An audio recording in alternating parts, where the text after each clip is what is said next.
গ্রামের বাড়ির পুকুর।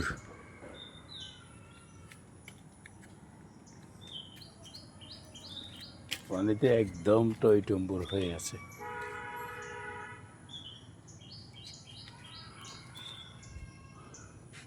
পুরো পুকুর পানিতে টইটুম্বুর, দেখতে অনেক সুন্দর লাগতেছে। আজকে গোসলও করবো এই পুকুরে, আমাদের সেই দাদার আমলের পুকুর। অনেক বড় পুকুর, প্রায়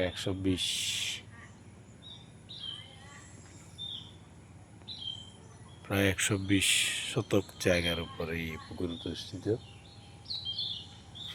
অনেক সুন্দর গ্রামের দৃশ্য। এখন বর্ষাকাল, সবুজ গাছগাছালি, বন জঙ্গলের মতো হয়ে আছে, দেখতে অনেক সুন্দর লাগছে। ধন্যবাদ দেখার জন্য।